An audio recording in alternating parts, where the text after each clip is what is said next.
In the credits, Robert Montgomery's character is called Lucky Gagan, even though nobody in the picture calls him Lucky. Now, this may have been an in-joke on the actor's part, since Gagan is a lot more lucky than the character in the book.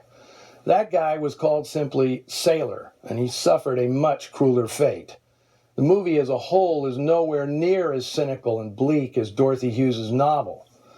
Although the film retains the premise of a guy avenging the murder of a buddy mixed up in a blackmail scheme, the villain in the book isn't a gangster named Frank Hugo. It's a United States Senator.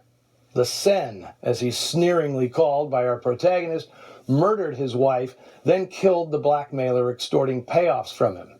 Well, there was no way a Hollywood movie was going to touch that hot button, especially not an actor-director who rubbed shoulders with the political elite. In fact, within a few years, Robert Montgomery would be serving as special media consultant to President-elect Dwight Eisenhower, teaching him how to best present himself in public and on TV. Montgomery even kept an office in the White House. Even though the story was lightened up for the movies, there are plenty of intriguing elements to Ride the Pink Horse that set it apart from more conventional thrillers of the time. Foremost was Joan Harrison's decision to enlarge the role and significance of Pilar, the young Latina who becomes essentially the heroine of the story. In the third act, she pulls Gagan's fat out of the fire time and again, despite his apparent disdain. It's not every crime thriller where the nominal hero spends the third act getting beaten and concussed with monotonous regularity.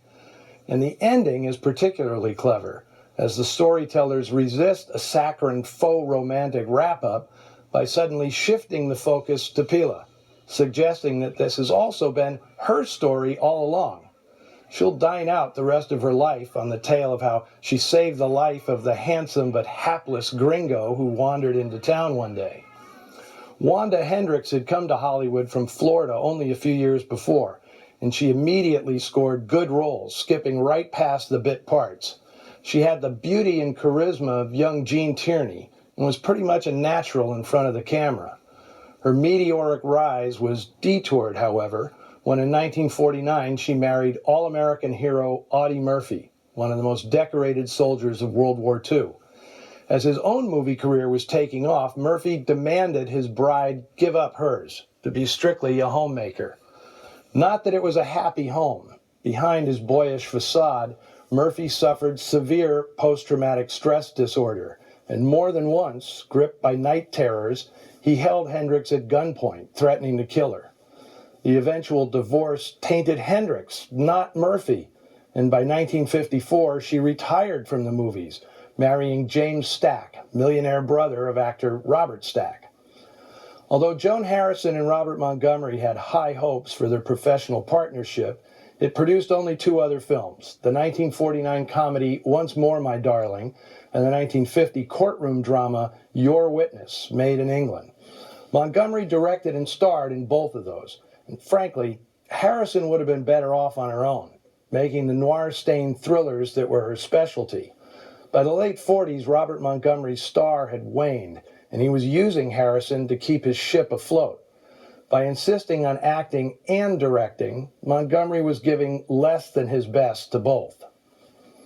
Now, whether you loved it or not, imagine how much more impact Ride the Pink Horse would have if Gagan had been played by an actor with real gravitas, someone like Richard Conte or Sterling Hayden, or even Alan Ladd.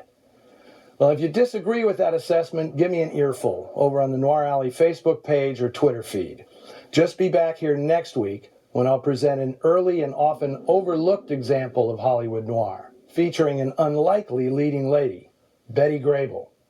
She's joined by Carol Landis, Laird Cregar, and a very dapper Victor Mature, trading in his loincloth for a snazzy three-piece suit in the 1941 Fox feature, I Wake Up Screaming.